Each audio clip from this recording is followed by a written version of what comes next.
তাফসীরের মধ্যে বর্ণিত হয়েছে একদিন হযরতে খলিফাতুল মুসলিমিন আমিরুল মুমিনিন ওমর আব্দুল খাত্তাব রাদিয়াল্লাহু তাআলা আনহু মসজিদে নববীতে দণ্ডায়মান ছিলেন। হঠাৎ করে একজন লোক, বিদেশি মানুষ, তিনি বলে উঠলেন, আশহাদু আল্লা ইলাহা ইল্লাল্লাহ ওয়া আন্না মুহাম্মাদান আবদুহু ওয়া রাসূলুহু। আমি সাক্ষ্য দিচ্ছি যে আল্লাহ ছাড়া আর কোনো মাবুদ নাই, এবং আরো সাক্ষ্য দিচ্ছি মুহাম্মদ সাল্লাল্লাহু আলাইহি ওয়াসাল্লাম আল্লাহ তাআলা প্রিয় বান্দা এবং তার রাসূল। এই কথা শুনে ওমর রাদিয়াল্লাহু তাআলা আনহু তাকে জিজ্ঞাসা করলেন, কে রে ভাই, তুমি এই সাক্ষ্য দিচ্ছ?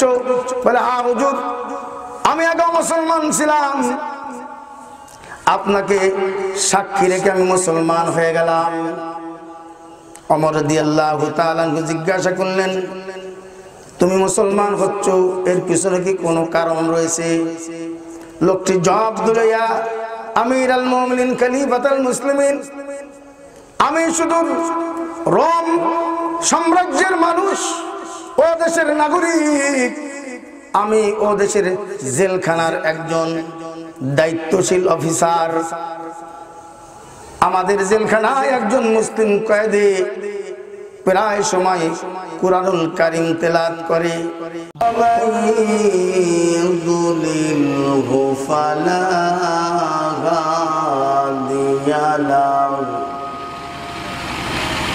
ونشهد أن لا إله إلا الله وحده لا شريك له لا جد له ولا ند له ولا حد له لا شبه له ولا شبيه له ولا كفوا له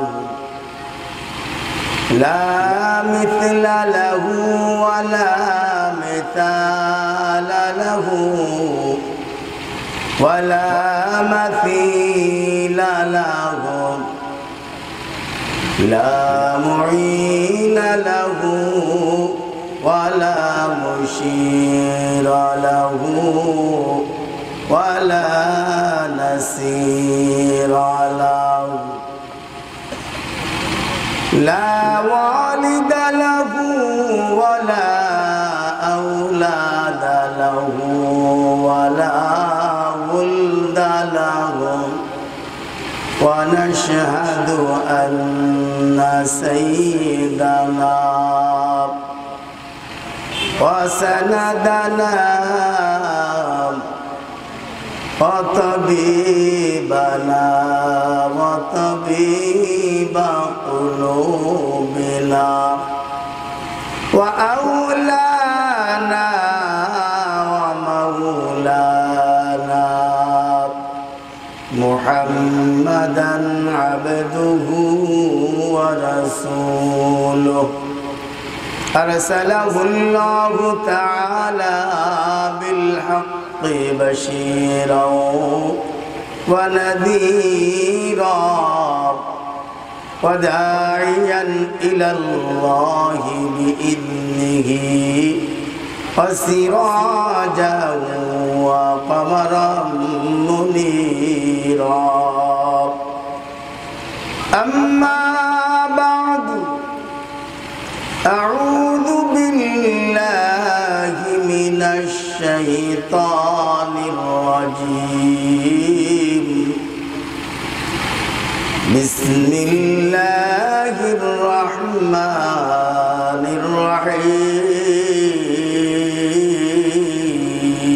الرحيم ومن يطع الله ورسوله ويخشى الله ويتقه فأولئك هم الفائزون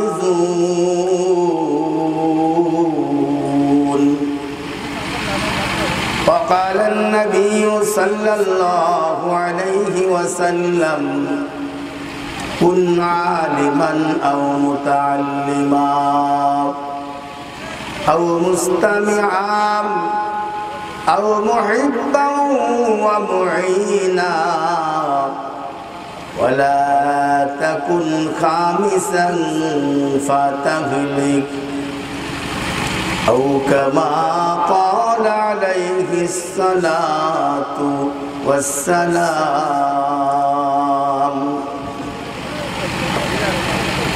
مؤمن جو فدا نقش کفے مؤمن جو فدا نقش کفے پائے نبی ہو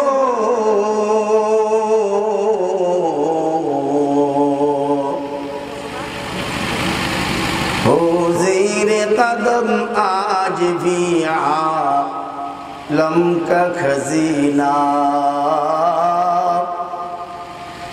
ہو زیر قدم آج بھی عالم کا خزینہ گر سنت نبوی کی کرے پیروی امت گر سنت نبوی کی کرے پیروی امت طوفان سے نکل جائے گا پھر اس کا سفینہ طوفان سے نکل جائے گا پھر اس کا سفینہ سبحانک لا علم لنا إلا ما علمتنا إنك أنت العليم الحكيم رب اشرح لي صدري ويسر لي أمري واحلل عقدة من لساني أفقه قولي لا إله إلا الله جرے لا الہ الا اللہ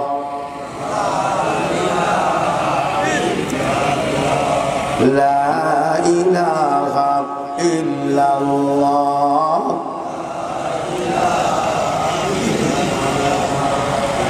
لا الہ الا اللہ سوائے تیرے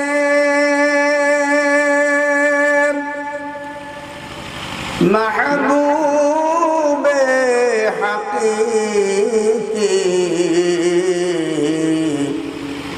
کوئی نہیں ہے کوئی نہیں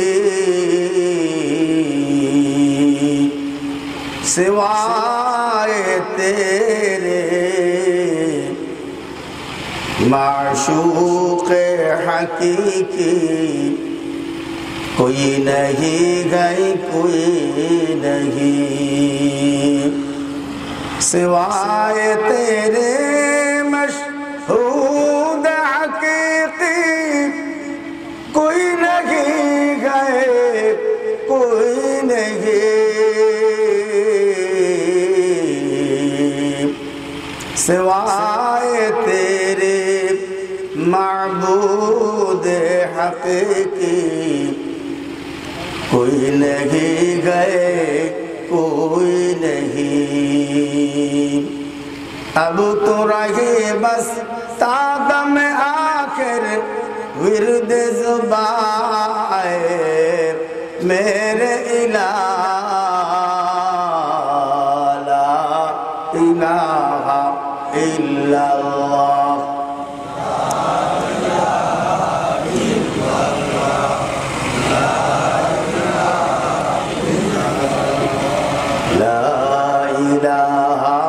الا اللہ محمد رسول اللہ اللهم صل على محمد وعلى آل محمد كما صليت على إبراهيم وعلى آل إبراهيم إنك حميد مجيد اللهم بارك على محمد وعلى آل محمد كما باركت على إبراهيم وعلى آل إبراهيم إنك حميد مجيد أما بعد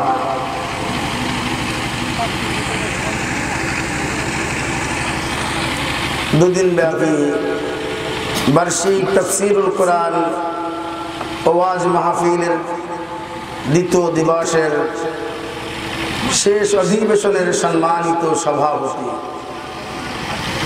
দিগার হযরাতে উলামায়ে কেরাম ফজলায়ে ইজাম বয়োজ্যেষ্ঠ সমবয়স্ক বয়োকনিষ্ঠ দ্বীনি ভাতৃবৃন্দ দূর দূরান্তে পর্দার আড়ালে অবস্থানরত শ্রবণরত আমার সম্মানিতা ও স্নেহময়ী দ্বীনি ভগ্নীগণ আল্লাহ সুবহানাহু ওয়া তাআলার অশেষ মেহেরবানি এবং দয়া যে মহান রব্বুল আলামিন আমাদের সকলকে নিতান্তই দয়া করে মেহেরবানি করে এই দ্বীনি মাহফিলে আসার এবং বসার কিছু কথা বলবার এবং শুনবার তৌফিক দান করেছেন আলহামদুলিল্লাহ। আমাকে আল্লাহ তাআলা সুদূর সাতক্ষীরা থেকে আপনাদের মতো আশিক ইলাহি আশিক নবী নেককার দিনদার ইমানদারদের সান্নিধ্যে কিছু সময়ের জন্য বসা এবং মহান আল্লাহর মহান কালামের আলোকে কিছু কথা বলবার নিয়াত পোষণ করার তৌফিক দান করেছেন। এই জন্য দিলকে উজাড় করে ইখলাসের সঙ্গে শতভাগ মহব্বত বিজড়িত করে সকলে আদায় করে নি, সকলেই বলি আলহামদুলিল্লাহ। মুসলমান ভাই সাহেব, রাত একেবারে কম হয় নাই, কাজে কাজে দীর্ঘ সময় আলোচনা করার সুযোগ হবে না। তারপরে যতক্ষণ আলোচনা হয় আমরা সকলেই ইখলাসের সাথে আমলের নিয়তে কথাগুলো হৃদয়ঙ্গম করার চেষ্টা করব। সকলকে এই আহ্বান জানাই, আমরা সকলেই আল্লাহ তাআলার খুশির নিমিত্তে, নিজের জীবনকে গঠন করার নিমিত্তে, আমি বর্ণওয়ালা এবং আপনারা শ্রবণকারী সকলকে সহি নিয়াতে ভূষণ করার তৌফিক দান করেন। সকলে বলি আল্লাহুম্মা আমিন। মুসলমান ভাই সব, আমাদের সময় আসলেই খুবই কম। আমাদের সময় কি আসলেই কম, কারণ আখিরি জামানার পয়গম্বর মুহাম্মদ রাসূলুল্লাহ সাল্লাল্লাহু আলাইহি ওয়াসাল্লামের উম্মতের হায়াত আল্লাহ তাআলা সব থেকে অন্যান্য উম্মতের তুলনায় কম করে দিয়েছেন। এই জায়গাটা শূন্য ফাঁকা, এই জায়গাটা কি অপরাধ করছে? এই এলাকায় ইরিধান হয় না, ইরিধান হয় না, তামাকের চাষ, এক এক এলাকায় এক এক জিনিসের চাষ। আমাদের এলাকায় মাছের চাষ হয়, কোন কোন এলাকায় ধানের চাষ হয়। ইরি ধানের একটা সিস্টেম আছে। ইরি ধানের খেতে মাঝে মাঝে নুনা লাগে, নুন লবণাক্ত পানির কারণে বা জমিনের লবণাক্ততার কারণে ইরি ধান জায়গায় জায়গায় মরে যায়, গ্যাপ হয়ে যায়। নামাজ মাহফিলে জায়গায় জায়গায় এরকম ইরি ধানের খেতে নুনা লাগার মতো নুনা লেগে গ্যাপ হয়ে যায়। এখানে কি নুনা লাগছে নাকি? হ্যাঁ, নাকি ওখানে সমস্যা? ঠান্ডা না গরম? এগিয়ে বসা যাবে না? আসেন না, একটু মেহরবানি করে এগিয়ে বসি। বন্ধু, যত বেশি আলেমদের দিকে এগিয়ে আসবো, এটা আলেমদের দিকে এগিয়ে আসা না, এটা আল্লাহ তাআলার দিকে এগিয়ে যাওয়া। মুসলমান ভাই সব, মজলিসের আদব ইখলাসের সাথে আগ্রহ নিয়ে বসা, শ্রোতাদের হৃদয়ে দিলে কলবে যে পরিমাণ আগ্রহ থাকবে, বক্তা অযোগ্য হলেও আমার মতো আল্লাহ তাআলা দামি দামি কথা বক্তার জবান থেকে বের করে দেন। বক্তা যত বড় যোগ্য হোক না কেন, শ্রোতাদের হৃদয়ে যদি আগ্রহ না থাকে, পিপাসা না থাকে, বন্ধু বক্তার জবান থেকে জরুরি কথা, দামি কথা বের হয় না। আপনারা আমার সঙ্গে একমত হবেন, গ্রীষ্মকালে চৈত্র বৈশাখ মাসে চতুর্দিকে গরমের প্রচন্ডতার কারণে খাল, বিল, পুকুর, নদী নালা সব শুকিয়ে যায়, ঠিক কিনা বলেন? শুকিয়ে জমিনগুলো ফেড়ে যায়, চৌচির হয়ে যায়, হয় কি হয় না? কেমন যেন সকলে পানি পানি পানি পানি চিৎকার করছে, নীরব চিৎকার। এই চিৎকার আমরা হয়তো শুনি না, কিন্তু আমাদের রব যিনি স্রষ্টা তিনি শোনেন। জগতের সকলেই পানি পানি করতে থাকে, জমিনে পানি পানি করে, খালে বিলে নদী নালায় সকলে পানি পানি করে, গাছপালা তরলতা গুলো পানি পানি করে চিৎকার ধ্বনি দিতে থাকে, পশু পাখি পর্যন্ত পানি পানি নীরব ধ্বনি দিতে থাকে। এ বন্ধু সকলেই যখন পিপাসার্ত হয়ে চিৎকার ধ্বনি দেয়, সকলে যখন পানি পানি করতে থাকে, ও মুসলমান পানির কাছে যাওয়া লাগে না। আল্লাহ পাক রব্বুল আলামিন সমুদ্রের মধ্যে এক জজবা সৃষ্টি করে দেন। ওই জজবার কারণে সমুদ্র থেকে বাষ্পীয় আকাশে উঠে যায়। ওই বাষ্পগুলোকে রব্বুল আলামিন মেঘে রূপান্তরিত করে যে সব এলাকায় পানির প্রয়োজন সকলে পানি পানি করে নীরব চিৎকার করছে, ওই এলাকায় মুষলধারে বৃষ্টি বর্ষণ করে দে। এই জন্য মুসলমান ভাই সব, আমাদের হৃদয়ে আগ্রহ আনতে হবে, পিপাসা আনতে হবে, ক্ষুধা আনতে হবে। হৃদয়ে কলবের মধ্যে যদি পিপাসা থাকে, বন্ধু আগ্রহ থাকে, তলব থাকে, ক্ষুধা থাকে, অযোগ্য মানুষের জবান থেকে মাওলায়ে কারীম দামি দামি কথা বের করে দিতে পারেন। শ্রোতাদের হৃদয়ে আগ্রহ থাকা দরকার। এ বন্ধু আমরা তো আসলে আগ্রহ নিয়ে আসি না, কেউ আসে সুর শোনার জন্য। বন্ধু সুরে কোনো লাভ নাই, কথায় যদি নূর মিশ্রিত না থাকে সুরে কোনো ফায়দা হয় না, ঠিক কিনা জোরে কন? হে মুসলমান, জ্বালানি দুই প্রকার। এক প্রকারের জ্বালানি আছে পাটখড়ির মতো পাটখড়ি।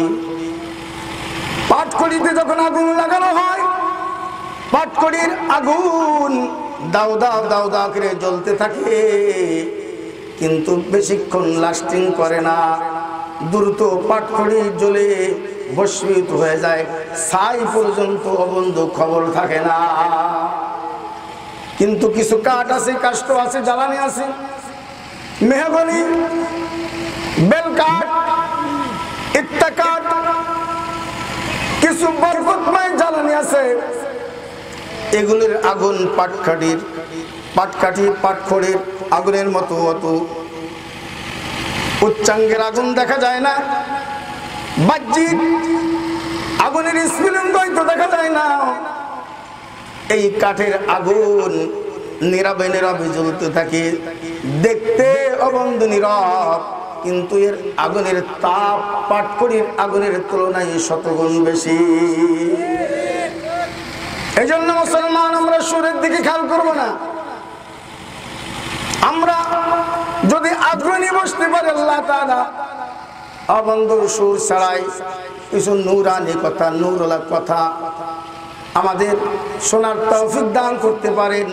যে কথাগুলো এক নম্বর আমি বক্তা, দুই নম্বর প্রত্যেকের শ্রোতার কাজে আসতে পারে, উপকারে আসতে পারে।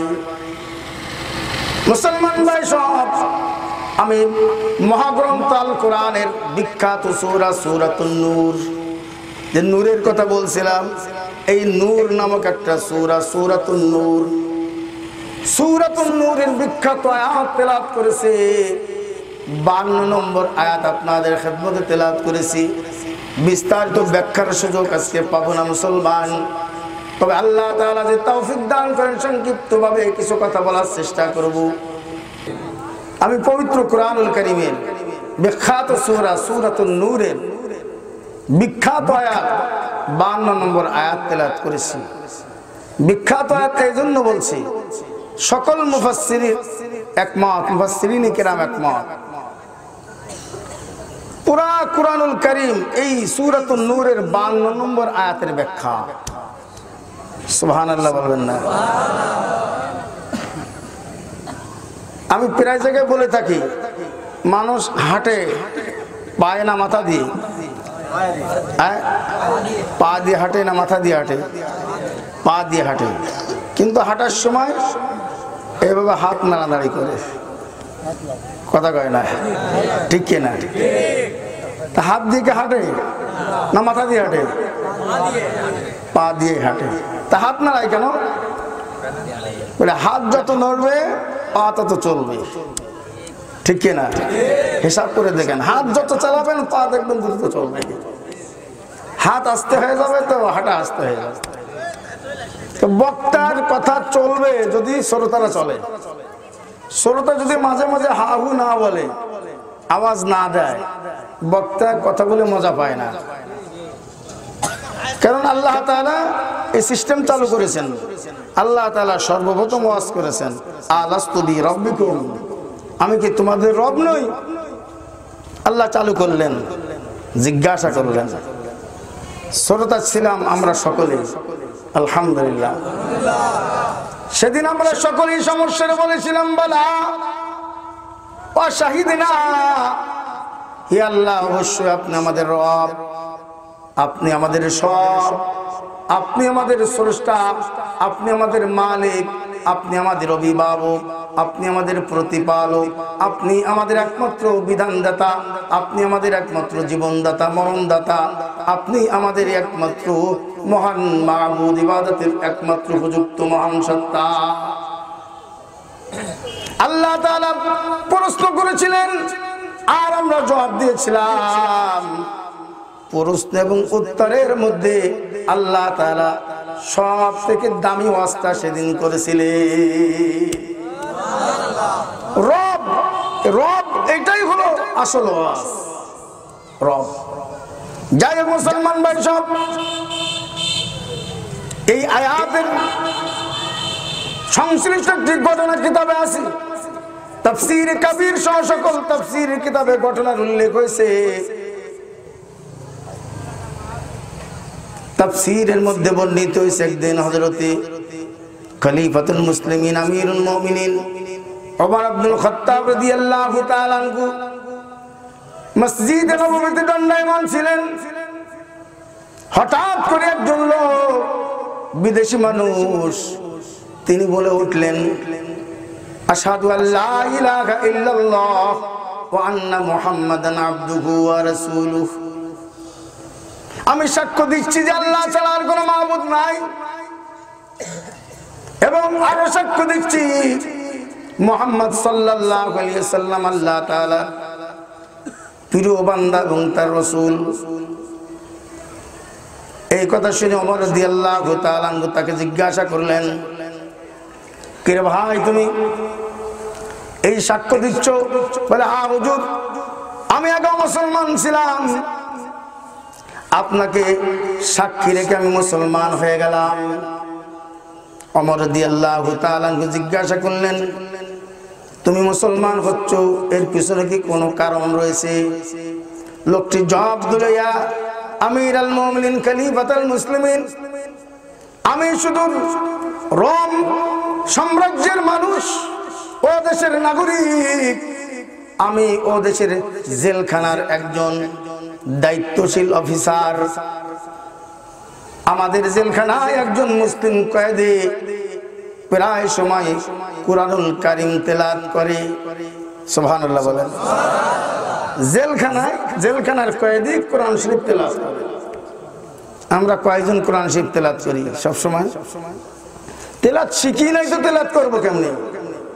অনেকে তেলাওয়াত শিখেছে কিন্তু তেলাওয়াত করা নসিবে হয় না। অনেকে তেলাওয়াত করে হাফেজ সাহেবেরা, তাও আবার বিভিন্ন লক্ষ্যে, ইয়া ঠিক রাখার জন্য অথবা তারাবি যেন সঠিকভাবে পড়াইতে পারি, বিনিময়ে কিছু দামি দামি কসকসে নোট যেন পেয়ে যায়। আল্লাহ হেফাজত করুন। আল্লাহর জন্য তেলাওয়াত হয় না। আমার প্রিয় মুর্শিদ মুজিবুস সুন্নাহ বিল্লাহ হযরত মাওলানা মুফতি শাহ নুরুল আমিন সাহেব খুলনার হযরত দামাত বরকাতুহুম আলিয়া বলেন, আসলে আজকে আমরা আল্লাহর কোরআন তেলাওয়াত ছেড়ে দিয়েছি। আম জনতা তো তেলাওয়াত করে না, কারণ তেলাওয়াত তারা জানেই না। হাফেজে কোরআন, কারিউল কোরআন, আলেমুল কোরআন যারা আছে তারাও তেলাওয়াত করে না।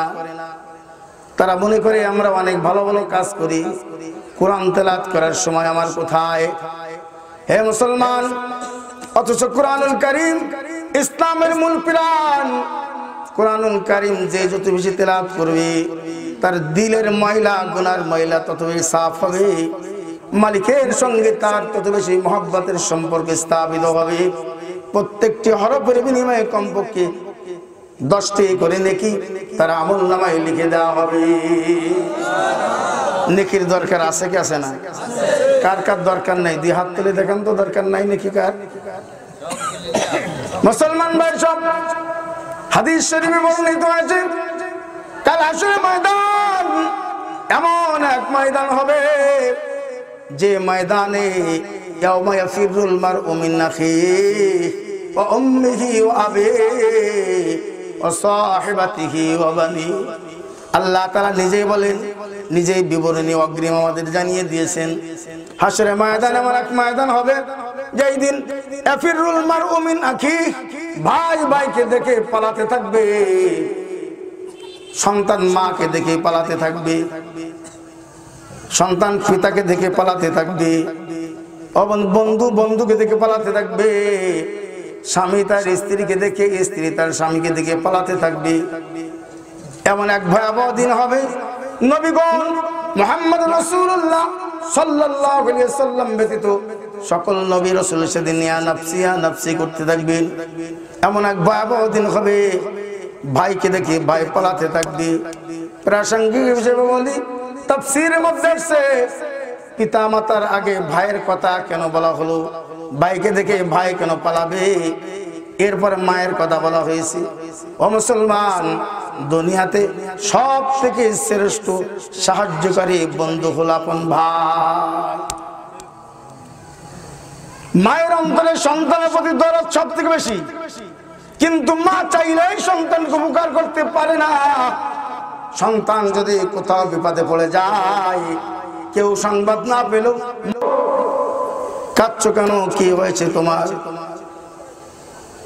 স্ত্রী তথা সন্তানের মা হামা করে কাঁদতে থাকে আর বলতে থাকি, কি এক স্বপ্ন দেখলাম, আমার বাচ্চাদান মনে হয় কোনো বিপদে পড়ে গেছে। আল্লাহু আকবার।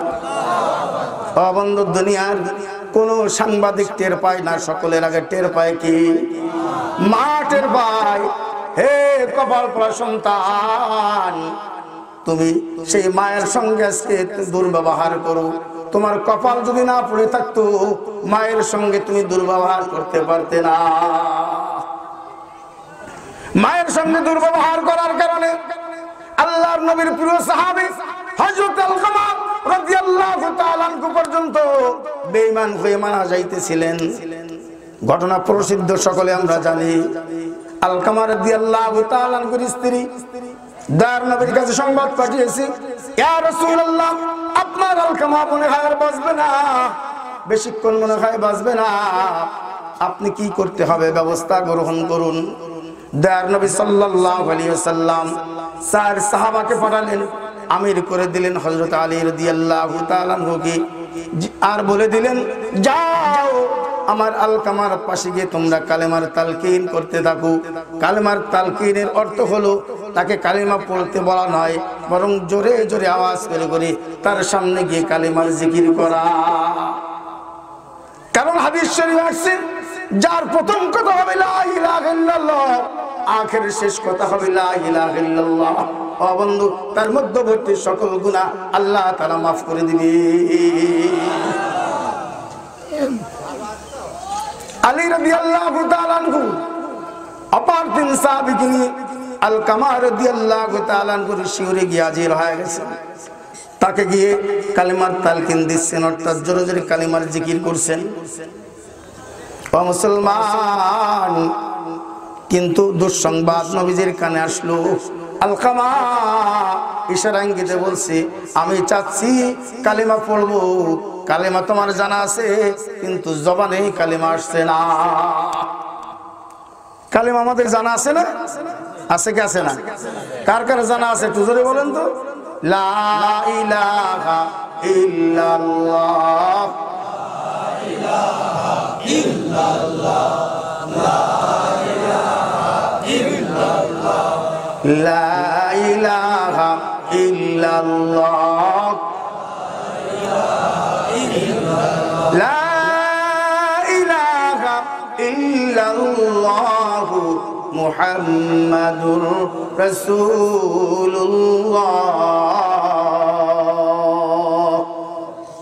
একটা কথা বলি, লা টেনে টেনে বলবেন, লা টেনে পড়বেন। অনেকে বলে লা ইলাহা ইল্লাল্লাহ, লা ইলাহা ইল্লাল্লাহ, এর এক জুলে জিকির করে। ও বন্ধু, এর দ্বারা লাভের তুলনায় মারাত্মক ক্ষতি হয়ে যায়। লা যদি ট্রেনে না পড়েন তাহলে অর্থ হয় আল্লাহ ছাড়া অবশ্যই মাবুদ আছে। মাবুদ আছে নাকি? জোরে কন, আল্লাহ তাআলা ছাড়া আর কেউ মাবুদ আছে? লা যদি টেনে পড়েন তাহলে অর্থ হবে আল্লাহ ছাড়ার কোনোই মাবুদ নাই। সুবহানাল্লাহ। আর যদি লা টান না দেন, লা ইলাহা ইল্লাল্লাহ, লা ইলাহা ইল্লাল্লাহ, এত একটু টানলাম আমি, কিন্তু যাদের বদ অভ্যাস শুনলে অবন্ধ দুঃখ লাগে, মনে ব্যথা লাগে, হায় ইসলাম কিন্তু শেষ করে দিল। আল্লাহু আকবার। টেনে টেনে বলবেন তো ইনশাআল্লাহ।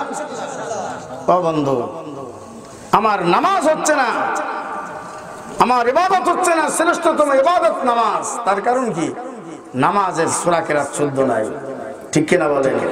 অথচ নামাজ নষ্ট হওয়ার 19টি কারণ, তার প্রথম নম্বর কারণ নামাজে ভুল পড়া। আর ভুল পড়ার অর্থ হলো এক অক্ষরের জায়গায় আর এক অক্ষর পড়া। যেমন দেন আলহামদু না বলে আলহামদু বলেন, আলহামদু না বলে আলহামদু বললেন। আলহামদু শব্দের অর্থ যত ধরনের প্রশংসা হতে পারে সব আল্লাহর জন্য। কার জন্য? জোরে বলেন, কার জন্য? বক্তার প্রশংসা করবো না আল্লাহর প্রশংসা? খানা খেয়ে কে রাঁধুনি প্রশংসা করবো না আল্লাহর প্রশংসা? বন্ধু, রাঁধুনিকে রান্নার যোগ্যতা কে দিয়েছেন? বক্তাকে বলার ক্ষমতা কে দিয়েছেন? সকল ক্ষমতার উৎস কে? না জনগণ?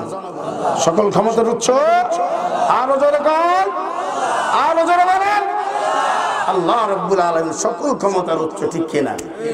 ফেরাউনকে কে ক্ষমতা বসিয়েছিলেন? আবার সব থেকে নিম্নমানের অপমানজনক মৃত্যু দান করে জুতা পেটা করে দুনিয়াতে উঠাই দিলেন, মশা নাকের মধ্যে ঢুকাই দিয়ে। এটা কি করলেন? ফেরাউন বিশ্ব খোদাই দাবিদার অবন্ধ ইঁদুরের মতো সুবাই সুবাই তারা কে মারলেন? কাজে কাজে অহংকার করার সুযোগ আছে? कैसे कैसे ताजदारों बादशाह चलवा से ओ खजीना बालकाना शान शौकत क्या हुई, ओ खजीना बालकाना शान शौकत क्या हुई, कैसी कैसी खूबसूरत रानिया शाहजादिया, कैसी कैसी खूबसूरत रानिया शाहजादिया, तन बदन सब गिल गया है शिक्ल सूरत क्या हुई, तन बदन सब गिल गया है शिक्ल सूरत क्या हुई। সব বাদশাহের অহংকার আজকে মাটির সাথে মিশে গেছে, ঠিক কিনা বলেন? সুন্দরী প্রতিযোগিতা আজকে দুনিয়ায় অশ্লীলতায় ভরে গেছে। সুন্দরীর প্রতিযোগিতা, কপাল পোড়া মেয়ে যেমন কপাল পোড়া, তার থেকে কোটি গুণ বেশি কপাল পোড়া এর যারা জন্ম দিয়েছে। কথা কান ঠিক কিনা? সন্তানের দ্বারা যত নেক আমল হবে এর একটা অংশ পিতামাতা যেমন পাবে, সন্তানের দ্বারা যত অন্যায় পাপের কাজ হবে এর সমান অংশ পিতামাতা পাবে। স্ত্রী যদি ব্যাপার যায় চলে, যতগুলো পরপুরুষ আপনার বিবির দিকে তাকায় দেখবে, অবন্ধু এক একটা তাকানোর বিনিময়ে এক একটা জিনার গুনাহ লেখা হবে। কি হবে? জিনার গুনাহ। বিবির দিকে যদি 100 জনে একবার করে তাকায়, 100টা জিনার গুনাহ নিয়ে আপনার বিবি বাড়ি আসলো, আর আপনার বিনা কষ্টে আপনার আমল নয় 100টা জিনার গুনাহ লেখা হয়ে গেল। কারণ কি? আপনার বিবির আপনি অভিভাবক, আপনার বিবিকে আপনি অবন্ধু পর্দায় রাখার কোনো চেষ্টা করেন না। কথা বলেন ঠিক কিনা? মেয়েটা সহশিক্ষাই দিয়েছেন, এখন এই ওয়াজ করলে তো আমাদের অবন্ধু আপনার এলাকার এলাকার সন্তানেরা তেতুল হুজুর বলে গালি দেয়, কথা কয় না। ভয় পাইছেন নাকি? ভয় পাইছেন? কোনো ভয় নাই, কারণ আমরা ভয় করি কাকে? জোরে বলেন কাকে? লা নাখাফু ইল্লাল্লাহ। আল্লাহ ছাড়া মুসলমান মুমিন আর কাউকে ভয় করতে পারে না। 90% মুসলমানের দেশে শাহজালাল, শাহপরান, শাহ মখদুম, খান জাহাঙ্গীর সহ হাজার হাজার পীর আউলিয়ার দেশে, লক্ষ লক্ষ মসজিদ আর মাদ্রাসা উলামায়ে কেরামের দেশে ইসলামের বিরুদ্ধে কথা বললে এই বাংলার জমিনে তার ঠিকানা আর জায়গা হবে না। তওবা করতে হবে, নইলে তসলিমা নাসরিনের মতন পরিণতি তাওহীদি জনতা অবশ্যই করে ছাড়বে। তাওহীদি জনতা যখনই করেছে কোন নাস্তিকের ঠিকানা বাংলাদেশে আর হয় না। কাজেই হুঁশিয়ার সাবধান, হুঁশিয়ার সাবধান। আল্লামা আহমদ শফি দামাত বারাকাতুহুল আলিয়া কে কটাক্ষ করে তেতুল হুজুর বলে যে ব্যক্তি গালি দিয়েছে, ও বন্ধু, উনার মাদ্রাসায় যতগুলো বদনা আছে এই করে ভোটও মনে হয় এই বাবাজির নাই। কথা কান ঠিক কিনা? কাজে কাজে হুঁশিয়ার সাবধান। উনার লক্ষ লক্ষ ছাত্র পুরা পৃথিবীতে ছড়িয়ে ছিটিয়ে আছে। কথা বলেন ঠিক কিনা? প্রত্যেক ছাত্র অন্তত যদি 10 জন করে ভক্ত থেকে থাকে তাহলে 1 কোটি ভোটার অবন্ধু আল্লামা আহমদ শফির আছে। ঠিক কিনা জোরে বলেন? কাজেই সাধু সাবধান, কোন খাতির কিন্তু এই কারণে করা হবে না। তুমি একজন এমপি, তুমি একজন মন্ত্রী, তুমি একজন প্রাইম মিনিস্টার, প্রেসিডেন্ট, তুমি প্রধান বিচারপতি, কোন খাতির বাংলার জনগণ অন্তত করবে না। হুঁশিয়ার সাবধান। বলতেছিলাম মুসলমান সকল ক্ষমতার উৎস কি? আরো জোরে বলেন কি? কাজে কাজে বন্ধু, যে মহান মালিক আমাকে আপনাকে ক্ষমতা দান করেছেন, এই ক্ষমতা তার জন্যই উৎসর্গ করা, এটা বান্দার দায়িত্ব। এ বন্ধু, হযরত ওমর ইবনুল খাত্তাব রাদিয়াল্লাহু তাআলা আনহু কথা বলে রেখে এসেছি, মনে আছে তো? হযরত আলকামা রাদিয়াল্লাহু তাআলা আনহু করুণ ঘটনাদার নবী সাল্লাল্লাহু আলাইহি সাল্লামের কাছে এসে যখন বলা হলো, ইয়া রাসূলুল্লাহ, আপনার আলকামার কাছে আমরা কালেমা জোরে জোরে পড়ছি অনেকক্ষণ, কিন্তু তিনি বলতে চাচ্ছেন জবানে কালেমা উচ্চারিত হচ্ছে না। দয়ার নবী সাল্লাল্লাহু আলাইহি সাল্লাম বুঝতে আর বাকি আছে? জোরে বলেন আছে? বিজ্ঞ ডাক্তার চেহারার দিকে তাকাইলেই বুঝতে পারে কি রোগ হয়েছে। কথা বলেন ঠিক কিনা? কিন্তু এখনকার ডাক্তারদের জন্য খুবই দুঃখ হয়, এনারা গেলেই বলে রক্ত পরীক্ষা করেন, পেশাব পরীক্ষা করেন, পায়খানা পরীক্ষা করেন, এরপরে আপনার কি রোগ হয়েছে বলবো, তারপরে ঔষধ লিখে দেবো। গাদা, তোমার কাছে কেন গেছি ভিজিট দিয়ে? কথা কান ঠিক কিনা? তোমার যদি আরেকজনের কাছে হাওলাতি বিদ্যা আনতে হয় তাহলে তোমার কাছে কেন 300-500 টাকা ভিজিট দিয়ে গিয়েছি? টাকা দিতে হয় তুমি দাও, আমি রুগী দেবো কেন? তোমার অযোগ্যতা, তুমি রক্ত পরীক্ষা ছাড়া, পেশাব পরীক্ষা ছাড়া, পায়খানা পরীক্ষা ছাড়া রোগ ধরতে পারো না, অযোগ্যতা তোমার। টাকা আমার থেকে কেন নেবে? জানেন টাকা সব ব্যবসায়ী। জোরে বলেন ঠিক কিনা?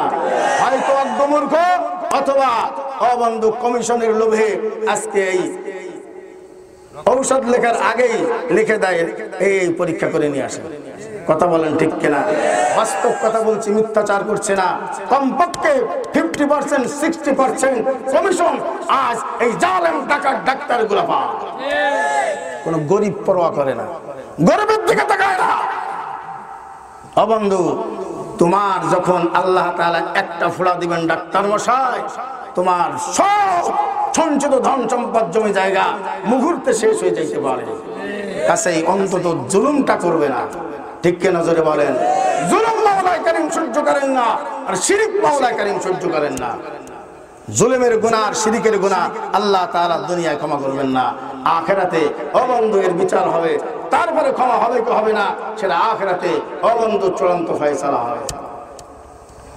মুসলমান ভাই সব দয়ার নবী সাল্লাল্লাহু আলাইহি ওয়াসাল্লাম সঙ্গে সঙ্গে বুঝে ফেলেছেন আলকামার কাছে জোরে জোরে কালেমা পড়া হচ্ছে, কিন্তু আলকামার জবানে কালেমা উচ্চারিত হচ্ছে না। তার কারণটা কি? নবীজি সাল্লাল্লাহু আলাইহি ওয়াসাল্লাম জিজ্ঞাসা করলেন, দেখো তো তালাশ করে খোঁজ নাও আলকামার পিতামাতা জীবিত আছে কিনা। রিপোর্ট জানানো হলো, ইয়া রাসূলুল্লাহ, আলকামার পিতা অনেক আগে মারা গেছে, তবে তার মা জীবিত আছে। দয়ার নবী সাল্লাল্লাহু আলাইহি ওয়াসাল্লাম বলে দিলেন, যাও আলকামার মাকে বলো আমি নবী মুহাম্মদ সাল্লাল্লাহু আলাইহি ওয়াসাল্লাম আলকামার মায়ের সঙ্গে জরুরি কথোপকথন করব, কথা বলবো। নবীজিকে জানানো হলো, ইয়া রাসূলুল্লাহ, আলকামার মা অত্যন্ত বৃদ্ধা, 80 পর বৃদ্ধা হয়ে গেছে, ভালোভাবে হাঁটতে চলতে পারে না। আল্লাহ রাসূল সাল্লাল্লাহু আলাইহি ওয়াসাল্লাম বলে দিলেন, তাকে অন্তত বলো আমি তার সঙ্গে কথা বলতে চাই। সে যদি আমার কাছে না আসতে পারে তখন আমি তার কাছে গিয়ে হাজির হব। আলকামার মাকে এই কথা যখন জানানো হলো, আলকামার মা সঙ্গে সঙ্গে বললেন, না না না না, দয়ার নবী আমার বাড়িতে আসবেন, এটা আমার জন্য চরম পরম বেয়াদবি হবে। বরং আমার যত কষ্ট হয় হোক, আমি দয়ার নবীর খেদমতে হাজির হব।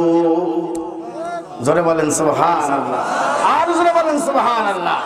ও বন্ধু, আল্লাহ রাসূল সাল্লাল্লাহু আলাইহি ওয়াসাল্লাম বলেছেন, লা ইলমা লাহু লিমান লা আদাবা লাহু, যার মধ্যে আদব কায়দা নাই তার মধ্যে কোনো জ্ঞান নাই।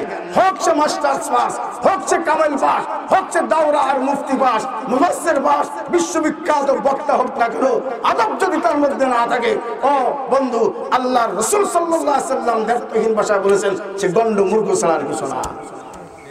কাজেই সব থেকে বড় জ্ঞান হলো আদবের জ্ঞান। কিসের জ্ঞান? শিষ্টাচার। সামান্য আদবে মানুষ আখিরাতে নাজাত মিলে যায়। হযরত ইমাম আহমদ বিন হাম্বল রাহমাতুল্লাহ আলাইহির জামানার ঘটনা, কোথায় কথা রেখে এসেছে আমার মনে আছে। বাবা মন খারাপ করেন না, হুজুর এক কথাতে আর এক কথায় যাচ্ছে, আমার সব মনে আছে আলহামদুলিল্লাহ। হাসরের ময়দানে বিবরণ দিচ্ছিলাম, সেখান থেকে কথা এদিকে আসছে, মনে আছে না? হে মুসলমান ভাই সব, হযরত ইমাম আহমদ বিন হাম্বল রাহমাতুল্লাহ আলাইহির জামানায় এক নেককার লোক মারা গেছে, নেককার সালেহ লোক মারা গেছে। ওনার এক বন্ধু তার স্বপ্ন দেখেছে, স্বপ্ন দেখে আমার মৃত বন্ধু জান্নাতের মধ্যে বিচরণ করছে। জীবিত বন্ধু মৃত বন্ধু জিজ্ঞাসা করে, বন্ধুরে কি অবস্থা তোমার? বলে, দেখতে পাচ্ছ অবস্থা এই। বলে, আল্লাহ তাআলা তোমার মাফ করে দিয়েছেন। বলে, হ্যাঁ মাফ করে দিয়েছেন, তবে শোনো, আমার জীবনে যত বড় বড় নেক আমার ছিল বলে মনে করতাম, তার একটাও মালিকের দরবারে কবুল হয় নাই। ছোট্ট একটা নেক, যেটাকে কোনোদিন আমি উল্লেখযোগ্য মনে করতাম না, এই আমলটা ছিল আমার মাওলা আমারে মাফ করে দিয়েছে। জীবনের কোন নামাজ রোজা আল্লাহর দরবারে কবুল হয় না। তার অর্থ এই না যে নামাজ রোজা ছেড়ে দিতে হবে। বন্ধু, জাহান্নাম থেকে বাঁচতে হলে কম্পালসারি গুলো করা লাগবে, আর জান্নাতে যেতে হলে কিছু ইখলাসপূর্ণ আমল করা লাগবে। বোঝেননি কথা? কম্পালসারি গুলো না করলে তো জাহান্নামে যাওয়াই লাগবে। জাহান্নাম থেকে বাঁচতেন, জান্নাতে যাবেন কেমনে? যাইতে হলে কিছু আমল লাগবে। সুবহানাল্লাহ বলেন। হে মুসলমান, আখরিস দীনাকা ফিকাল আমালুল কলিল, তোমার ঈমানকে আমলকে খাঁটি করো, অল্প আমল তোমার নাজাতের ওসিলা হয়ে যেতে পারে। জোরে বলে আল্লাহুম্মা আমিন। জীবিত বন্ধু জিজ্ঞাসা করছে, ও বন্ধুরে, কোন সে আমল যে আমলের ওসিলা আল্লাহ তাআলা তোমাকে ক্ষমা করে দিয়েছেন, তোমাকে মাফ করে দিয়েছেন? মৃত বন্ধু বলে, রে বন্ধু, একদিন জামানার বড় আলেম ইমাম আহমদ বিন হাম্বল রাহমাতুল্লাহ আলাইহির পাশে বসে ওযু করছিলাম। চার ইমাম আপন আপন যুগের শ্রেষ্ঠ আলেম ছিলেন, সুবহানাল্লাহ বলেন। প্রথম ইমাম হল ইমাম আযম আবু হানিফা রাহমাতুল্লাহ আলাইহি, দ্বিতীয় ইমাম ইমাম মালিক, তৃতীয় ইমাম ইমাম শাফিঈ, চতুর্থ ইমাম ইমাম আহমদ বিন হাম্বল রাহমাতুল্লাহ আলাইহি। সবচেয়ে বড় ইমাম কি? জোরে বলেন কি? ইমাম আবু হানিফা রাহমাতুল্লাহ আলাইহি। ও বন্ধুরা, সম্পর্কে ইনশাআল্লাহ সুযোগ পেলে কিছু কথা বলার নিয়াত করছিলাম, জানি না বলতে পারবো কিনা, সময় পারবো কিনা। এ মুসলমান, ইমাম আহমদ বিন হাম্বলের পাশে বসে ওযু করছিলাম। অবস্থাটা এরকম ছিল, আমি যে পাশে বসে ওযু করছিলাম এই পাশটা ছিল উঁচু, ওনার পাশটা ছিল নিচু। আমি যখন ওযু করছিলাম আমার ব্রেনের মধ্যে চিন্তা আসলো, উযুর পানির সাথে তো গুনাহ ঝরে যায়, গুনাহ ঝরে যায়। আমার উযুর পানি গুনাহ মিশ্রিত পানি, এই পানিটা আল্লাহর ওলি শ্রেষ্ঠ আলেম ইমাম আহমদ বিন হাম্বলের সামনে দিয়ে যাবে, এটা আমার জন্য বেয়াদবি হয়ে যাবে। আল্লাহু আকবার। কি কেমন মানুষ, যে যেমন মানুষ তার চিন্তা ভাবনা সেই রকম। কথা বলেন ঠিক কিনা? হ্যাঁ মুসলমান, অনেকের দ্বারা কত বড় বড় অন্যায় হয়ে যায়, কিন্তু অন্তর সাড়া দেয় না, বোঝাই না যে আমার অন্যায় হয়ে গেছে। আবার কোন কোন ইমানদার সামান্য একটা কিছু হয়ে গেলেই অস্থির হয়ে যায়, হাই কি হয়ে গেল। এরকম কথা বলা তোমার মুরব্বির সাথে ঠিক হয় নাই, ঠিক কিনা? আর কত কত বলে দুঃসাহসী প্রতিবাদী কণ্ঠস্বর, কণ্ঠস্বর প্রতিবাদী করতে যে বাপের সাথে বেয়াদবি করছে, ও বন্ধু বলে যে আমি উচিত কথা বলতে বাপকে ছেড়ে দিই না। কত বলে গাদা দেখেন, উচিত কথা বাপরে কি ওইভাবে বলা যায়? হ্যাঁ, বলা যাবে না। আল্লাহ তাআলা নিজে শিখিয়েছেন, ওয়ালা তাকুল্লাহুমা উফিন ওয়ালা তানহারহুমা ওয়াকুল্লাহুমা কাওলান কারীমা। মা বাপ যদি কাফের মুশরিক হয়, ধমক দেওয়া যাবে না, দুর্ব্যবহার করা যাবে না, নরম নরম আদবের সঙ্গে কথা বলতে হবে। সুবহানাল্লাহ বলেন। এটা ইসলাম। এটা কি? এটা ইসলাম। ইসলাম ইজ দ্য বেস্ট। শ্রেষ্ঠতম আদর্শের নাম হলো ইসলাম। যদি বলেন ঠিক কিনা? শ্রেষ্ঠতম মানবতার নাম ইসলাম, শ্রেষ্ঠতম শিষ্টাচারের নাম ইসলাম, শ্রেষ্ঠতম উদারতার নাম ইসলাম, শ্রেষ্ঠতম সততার নাম ইসলাম, শ্রেষ্ঠতম নিষ্ঠার নাম ইসলাম, শ্রেষ্ঠতম আদর্শের নাম হল ইসলাম। যারা বলেন সুবহান। মুসলমান ভাই সব,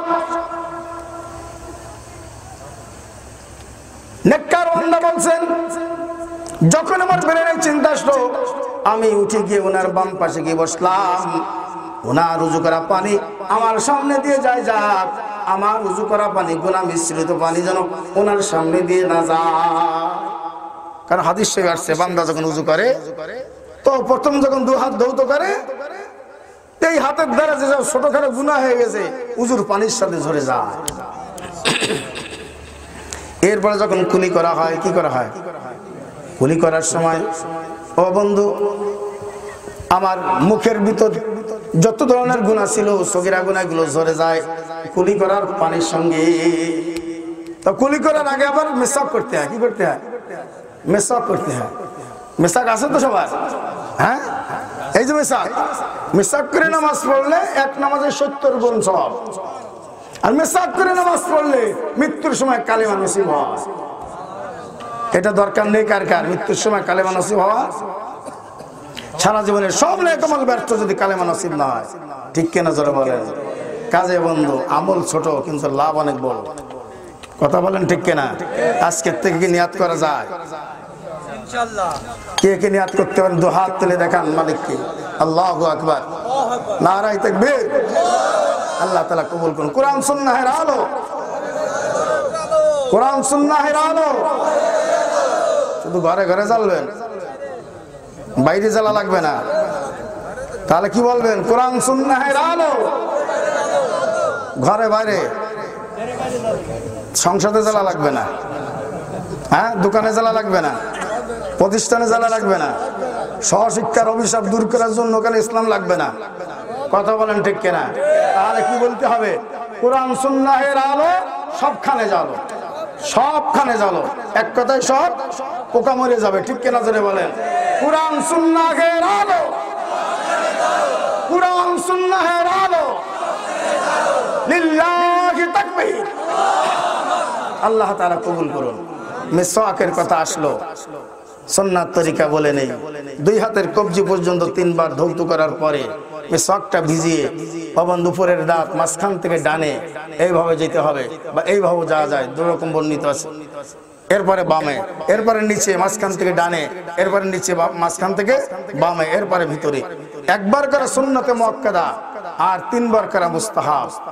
আর ফজরের আগে মিসওয়াক করা অবন্ধ কোন কোন ফকিহের মতে ওয়াজিব, কারণ সারা রাত মুখ পচে অবন্ধ দুর্গন্ধ সৃষ্টি হয়। দিনের বেলা যত হয় না, রাত্রেবেলা হয়। ঠিক কিনা?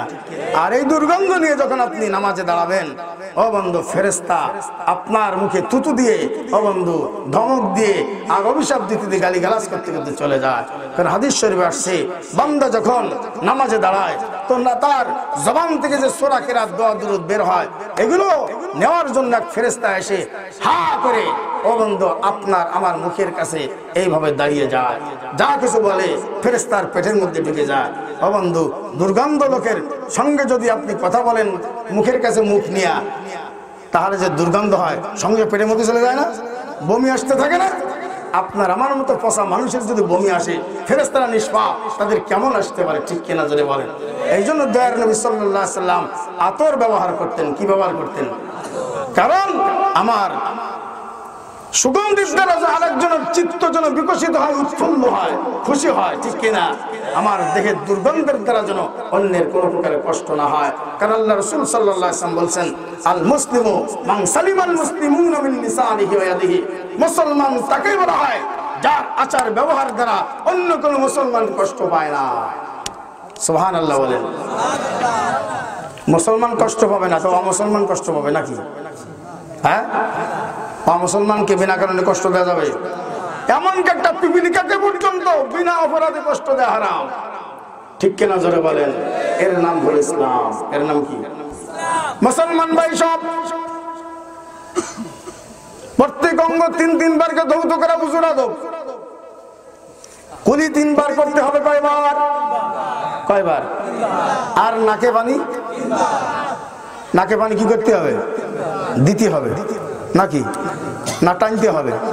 এরকম কোষ করে পানি নিয়ে ছোট্ট করে একটা টান দিবেন, বেশি জোরে না, নরম জায়গা পর্যন্ত পৌঁছে, এরপরে এইবার ঝাড়া দিবেন। একবার হলো, এইভাবে 3 বার, এই 3 বার হলো। এটা সুন্নাত বন্ধু। প্রত্যেকটা সুন্নাত এক একটা মহাবিজ্ঞান। এই বিজ্ঞানের আলোচনা আজকে করবো না, অন্য দিনের জন্য রেখে দিলাম। এক একটা সুন্নতের মধ্যে মহাবিজ্ঞান আছে। সুবহানাল্লাহ বলেন। যারা বন্ধু নাকে ভালো করে পানি টানে, তাদের নাকের মধ্যে কোনো রোগ হয় না। সুবহানাল্লাহ বলেন। যারা অলসতা করে, তাদের নাকের মধ্যে রোগ হয়। সুন্নাতের মধ্যে বিজ্ঞান আছে কি আছে না? আল্লাহ তাআলা সুন্নাতকে হিকমাহ তথা বিজ্ঞান নামেই আখ্যায়িত করেছেন। সুবহানাল্লাহ বলেন। কাজেই সুন্নাত ওয়ালা জীবন আপনার আমার জন্য দুনিয়া আখিরাতের সফলতার কারণ। নকশে কদম নবী কা है जन्नत की रास्ते, अल्लाह से मिलाते हैं सुन्नत के रास्ते। मोमिन जो फदा नक्श कफे पाए नबी को, मोमिन जो फदा नक्श कफे पाए नबी को, हो ज़ेरे कदम आज भी आलम का खजीना, हो ज़ेरे कदम आज भी आलम का खजीना। गर सुन्नत नबवी की करे पैरवी उम्मत, गर सुन्नत नबवी की करे पैरवी उम्मत, तूफान से निकल जाएगा फिर उसका सफीना, तूफान से निकल जाएगा फिर उसका सफीना। যত অশান্তি আছে, যত বন্ধু, দুঃখ দুর্দশা আছে, সব কিছু দূর হয়ে যাবে যদি আমার জিন্দেগীর সকল কাজকর্ম আর আমলকে সুন্নাতে মুহাম্মদ সাল্লাল্লাহু আলাইহি সাল্লামের সাথে সজ্জিত করতে পারি। যারা বলেন আল্লাহু আকবার। বন্ধু, আজকে মহা বিপদ কিসের কারণে? সুন্নাত না থাকার কারণে, ইসলাম না থাকার কারণে, ঠিক কিনা বলেন? আজকে জাহারাল ফাসাদু ফিল বাররি ওয়াল বাহরি বিমা কাসাবাত আইদিন নাস, যত অশান্তি এই যে এক মাসের মধ্যে কয়েকবার অগ্নিকাণ্ডের ঘটনা ঘটলো। কথা বলেন ঠিক কিনা? বন্ধু, আমি পত্রিকা থেকে রিপোর্ট তুলে নিয়েছি, এক বছরে 19,642টা অগ্নিকাণ্ড ঘটছে।